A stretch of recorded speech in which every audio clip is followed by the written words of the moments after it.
We have some relationship stories, and I hate to break it to you, but these are relationship horror stories that might scare you single. First story, our son, 20 male, found out about our open relationship in the worst possible way. I am picturing the worst possible way in my head right now, let me tell you. This story came November 5th, 2025. 5 days ago, my son came home from college claiming his mother was cheating on me with one of his classmates.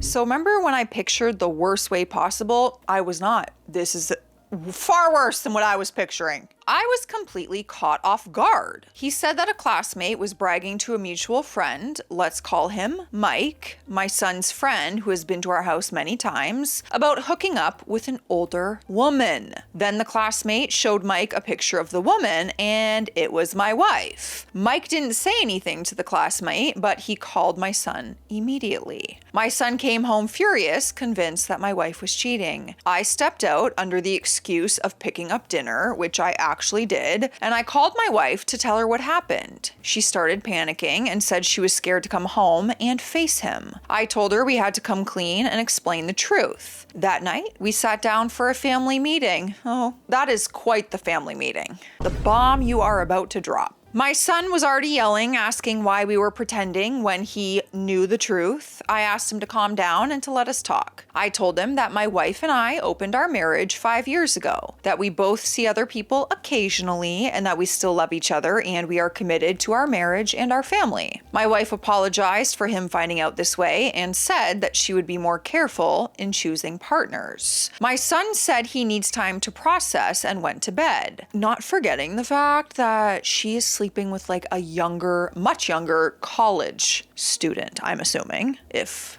they're all classmates, they're probably around the same age, 20. Maybe I'm just assuming.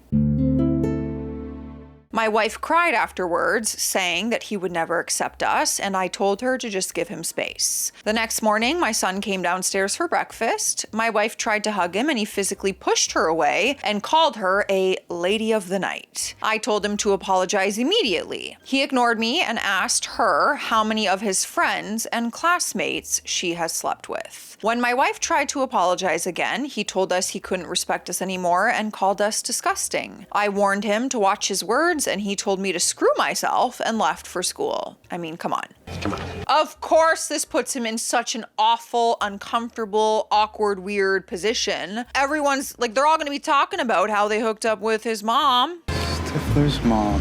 Hey, Benji. They already are talking about it. My wife broke down crying. I told her to take the day off work and to not engage with him until he's ready. Since then, he's been cold and distant, barely speaking to either of us. I understand that this was a huge shock to him, but the insults and disrespect towards his mother are not okay. We don't want to lose our son over this. We're still the same parents who raised him, and nothing about our love for our family has changed. How do we repair this? How do we help him understand this doesn't change who we are or as his parents? Do we give him space, go to family therapy, or try to talk again? I am running. In fact, I am sprinting to the Reddit comment section. Someone commented and said, this has to be fake. If not, what the F is wrong with your wife? And you for thinking her partner selection is okay. The husband, the OP, responded and said, we don't usually police who we hook up with. My wife is kicking herself for what she did and has realized it was a mistake. A pretty big one. Next comment, I am also calling BS. If he came home from college, that means college isn't in the same city, right? So how would the wife have hooked up with someone from college? He said he is a commuter at Flagship State College. The college is only a 20-minute drive. Oh boy.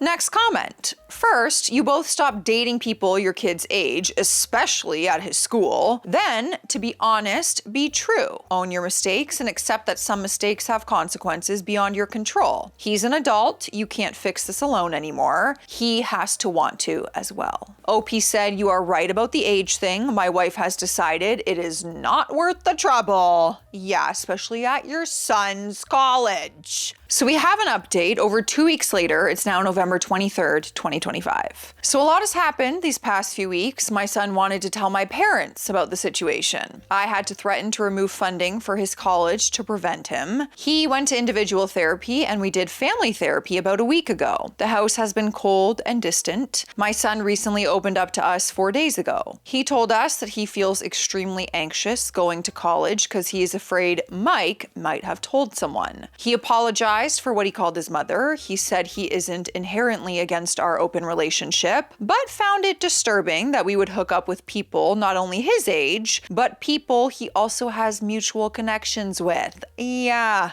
reasonable. He told us his mother's actions can still potentially affect his social life. He let out a lot of feelings that he seemed to have kept to protect himself for a while. My son said that he noticed there was a disconnect between him and us when he was around 14 years old. Initially, he thought it was because he was becoming more independent, but he feels now there was more going on. He told us we were too focused on our lives outside of the family than other families. My son would notice how his friends would have their parents practically beg them to hang out with them. Meanwhile, he never felt as much seen as compared to his friends. He thinks it's because of our open relationship that we are not that close to him. We asked what he wants from us going forward. He said for the sake of his mental health, he needs some time away from us. He mentions that he holds too much resentment to be around us. My son isn't going to continue his college in the spring semester. He's going to work full-time and apply to transfer to an out-of-state school for the next fall semester. I'll be honest, I don't like this idea, but I told him that we would talk about it later, especially when it comes to funding. My son replied that he isn't comfortable getting help from us for school and he wants to take out loans. My wife isn't taking it well. I'm not taking it well either. I honestly hope my son will change his mind in the future. Well, what chaos did your wife's little hookup cause? Like, is it really worth it? No, it is not. Did we not think about our son and the college and the age? Like, none of that was considered. Families, parents out there, how does one possibly repair this? Or do you not? Can it be repaired? I want to hear your thoughts. Next story. Am I the a-hole for telling my girlfriend her best friend has 2 years to find someone, or we are moving ahead without that condition?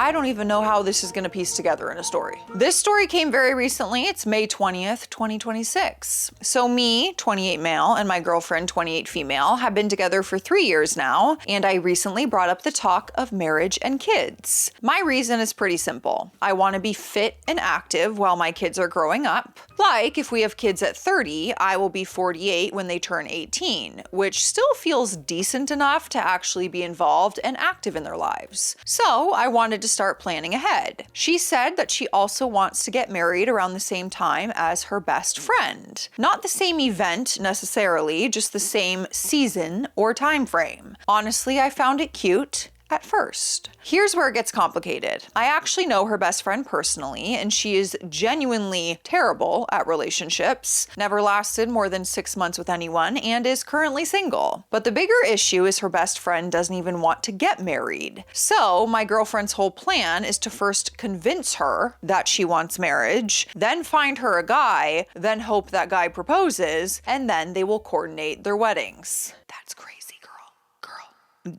Just for you. Come here, come listen. That's crazy.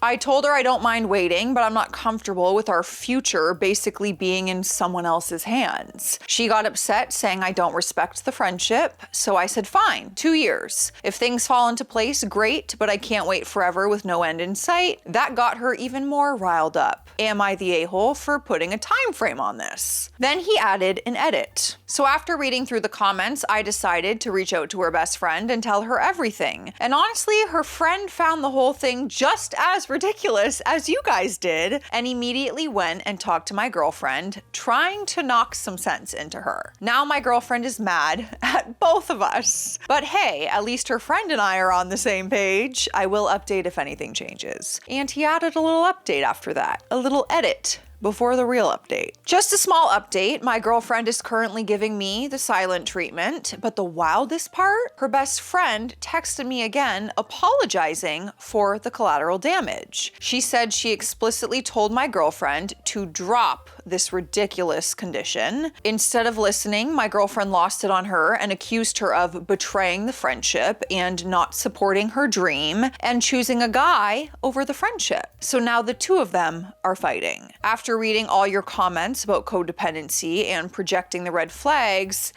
they're glaring now. I'm taking a few days of space to seriously reevaluate the friendship. I don't think this is just about a wedding anymore, so I will update if anything changes. Guess what? We have another edit.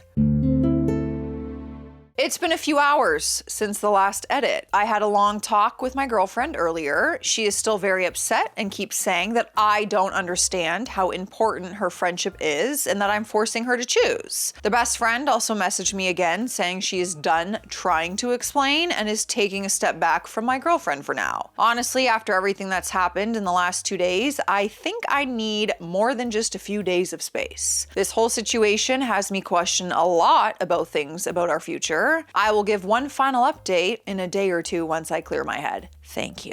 Let's just take a step back for a second. Let's cool off, okay? Let's get some frozen yogurt or something. And work through this. We do have the next update though, a real one, and it was posted May 21st, 2026. So the next day. Okay, the next day. He wasted no time. Before getting into the update, I just want to address two things that keep coming up in the comments. To everyone roasting me about my timeline, yes, I know you can still be fit and active in your 30s and 40s. It was just a personal goal that I had in my head, but a fair point taken. To everyone jokingly suggesting that I should just date the best friend since she's apparently the sane one, absolutely not. We are cool, but I'm staying far, far away from that entire dynamic. A lot of you are also asking how I missed such a massive red flag for the last 3 years. Honestly, I didn't understand it either at first. I think as a guy, you are sometimes so starved for affection and care that you hold on to it tightly when you finally find it. But it wasn't just that.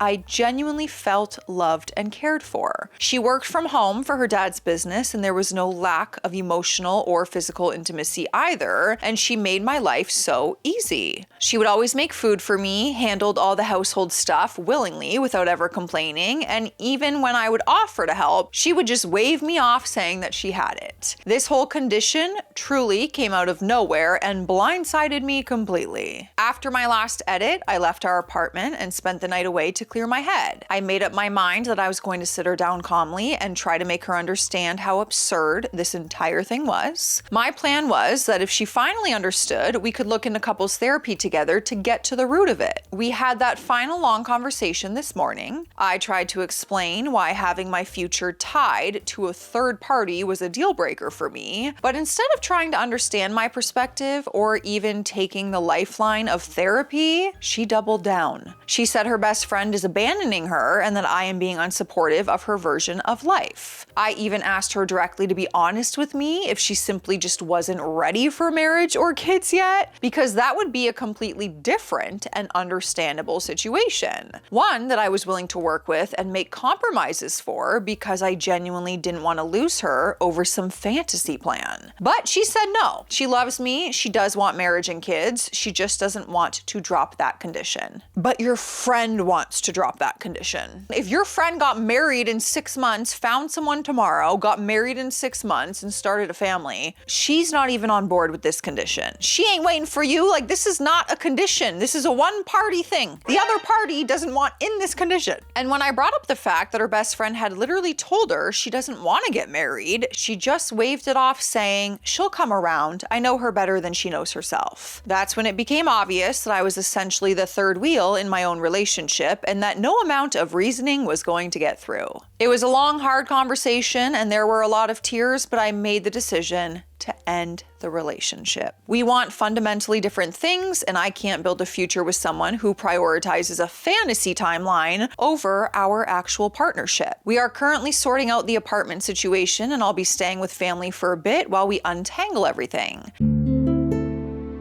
It hurts right now, not going to pretend it doesn't, but reading through all your perspectives genuinely gave me the clarity and reality check I needed to see things for what they were. My guess was it's either an excuse and she just does not want to get married and have kids, or she's just cuckoo bonkers and this is insane. It's like feels so insane that I'm like, it has to be fake. Like, how is someone actually thinking that way? That is so bizarre. I'm sure it's so fun to be pregnant and planning a wedding at the same time as one of your best friends, but girl, this don't make sense. That just makes no sense. We got more stories, but I need a sip of water. It's hydration station. Drink your water today, biatch. I say it because I love you and I care, and you need water. It's so good for you.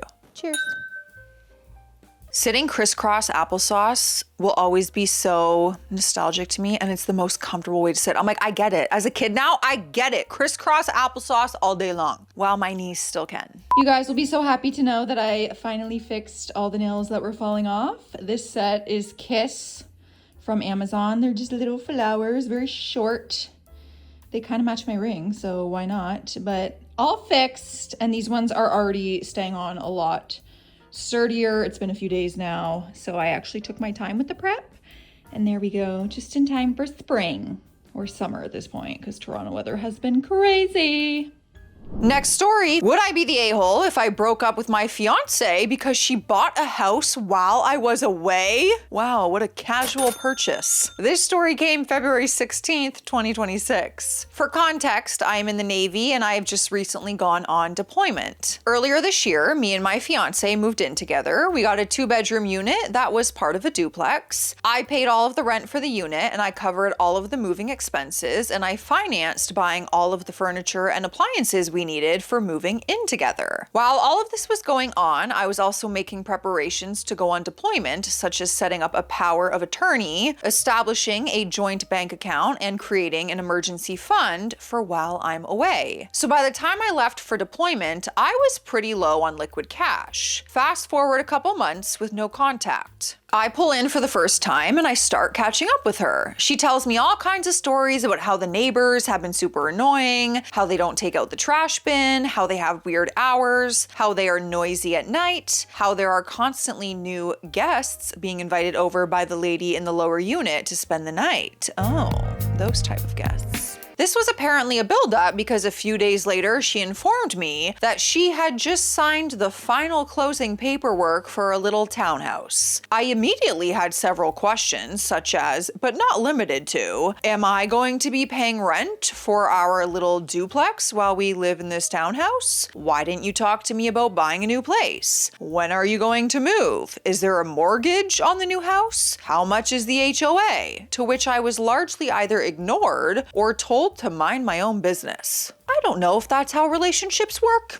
I have tried to be optimistic about this unexpected turn of events. However, this has become frustrating for me. While I'm away, I can sometimes get email communication, as she did not even mention the home buying process once while I was out of contact. I have never been too connected with her personal finances. Although I know she doesn't have a mortgage, she refuses to tell me if the house was bought in her name or in her parents' name, and how much of her money she used to buy the place or how much the place was. She has even suggested to me that she might not be comfortable having me live in the townhouse with her until we are married because it's embarrassing for her to live in the same house as a man she isn't married to. You're already living in a house with a man you're not married to. Okay, maybe the physical part is not a house, but it's a home. It's your house. It's where you live. What's happening? And what is going on? There's gotta be more to the story. Something's going on here. She's cheating. I'm calling it right now, an affair. She wants her own space. There has to be a deeper reason. This is so ridiculous. I'm on to her. I'm gonna give her the benefit of the doubt, but I'm on to her. So right now, I'm still paying rent for my duplex, a large allowance to her monthly so she can buy food and whatever. And now I have financed for a new oven and decorations for the new townhouse. The proposed plan right now is for me to get a deployment letter to try to take advantage of the Civil Service Members Relief Act to break my lease early. But she isn't even giving me a straight answer on if she will let me live with her in the new place. And when I try to press the subject, she gets overwhelmed and accuses me of not supporting her or not validating all the hard work she is doing to make the new place livable. For context, our relationship has never been ideal. We have had large fights that could have ended the whole relationship, and both of us have done hurtful things to the other in the past, which is part of the reason reason why I have delayed the marriage, mostly to see if we can work through our problems. But now I am feeling like she is making moves to push me away and that she may be preparing for a breakup, but keeping me around to collect a steady paycheck and finance her move/renovations. Well, that's certainly what it sounds like. But on the other hand, we still have good moments together and we laugh. We are still doing long distance dating, like watching movies through Zoom and eating together. We still talk about the future together and how the little garden is going to be so pretty, or how she wants pets like a fish tank. So maybe I'm overreacting. After all, I still love her enough to have gotten engaged to her. I am still away from home, so my problems are still further away by the distance and the time zone shift. Would I be the a-hole if I broke up with her for this? Part of me is terrified I'm going to come back with my accounts drained and my duplex emptied. The other part of me is worried that if I overreact, I could be throwing away this relationship. I mean, I think you're underreacting. This is crazy. Y'all are trying to get married. These decisions have to be made together. You're entering into a partnership. Hello? We have our first update, and it came 3 months later. We are now at May 8th, 2026. I broke up with her. Okay. I'll do an update post soon, but the gist is that I broke up with her while I had contact during one of our post calls. I then came back and she had moved out of the apartment. I'm still figuring out how much of all the damages are totaling up since I need to get my car fixed, and she took some of my stuff too, like my TV and my cookware. But besides those, it's not been bad. I still have all my money in my bank account, and a credit report has shown that I have no new credit cards in my name. So all in all, not as bad as it could have been. I feel like you are just a very gentle person who might get taken advantage of, my friend. But he did give a proper final update. 2 weeks later, we are now at May 23rd. I have held off on updating for a while since I wanted to see how things would play out before I finally closed the matter. Shortly after making the post and having some deep conversations with my best friends, I finally made the decision to take action. The next day, I went to the bank and revoked her power of attorney privilege, and I canceled all recurring allowances to her before I talked to her. I called her after I was done all of that, and I tried to broach my concerns gently. The response I got was poor, to say the least. Despite my best efforts to be gentle, the situation quickly escalated until she told me that she bought the new house because, quote, she didn't trust me that I wouldn't kick her out. After it got to that point, I just gave up. I hung up, I silenced her notifications, and I went to bed. I texted her the next day, informing her about how the POA had been revoked and how I wasn't giving her any more money. Since she was on the lease, I told her if she decided to stay in that apartment, she would be responsible for paying half of the rent if she didn't move out before I got back. I then muted her and did not talk to her again before I went underway. I finished out the rest of my deployment. We only got one more port call for a couple days on my way back home from the mission. I took the time to call her to find out some things. She tried to guilt trip me by telling me how much she missed me and how she got hurt during her new work. I found out during the call that she was still living in my apartment. So that day I messaged her again telling her she was not welcome in my house and she needed to get out and that we are no longer together, before I muted her for the duration of my port call. I came back home early in May. She moved out of my apartment, took all of her stuff with her. She took a couple of things that were mine, like my TV, kitchen appliances, but the bulk of my things were still there, so I didn't get legal authorities involved. Well, you're better than I am. My place was disgusting. It felt like it hadn't been cleaned since the day I left, so I had to spend 3 hours the first day cleaning. I got done cleaning and found out the shower was fully clogged. By the time I got back from the hardware store with a drained snake, the water was still standing. And when I went to bed, I found that the place where I normally sleep had a big hole stabbed into it, and her side of the bed had a big stain, we're gonna say. Questionable stains. Not what you think, but like maybe urine, something like that. So I basically had to refurnish my entire house, which has been an expensive ordeal to include a new mattress, TV, and kitchen appliances. Luckily, my bank account is fine and she has no access to them, so I have no monetary issues. I have not talked to her since I've been back, and I don't think I want to after how she has treated me. It really sucks that things had to end this way. I gotta be honest, I was definitely expecting suspecting an affair. And there still might be one, because I still have a lot of unanswered questions in my own head, but maybe not. Maybe I'll give her the benefit of the doubt that she just wanted to buy a house without asking her future husband and did not want him to live with her for some reason. Anyways, let me know your thoughts, you guys. Stay classy out there. Stay sassy. I'll see you tomorrow.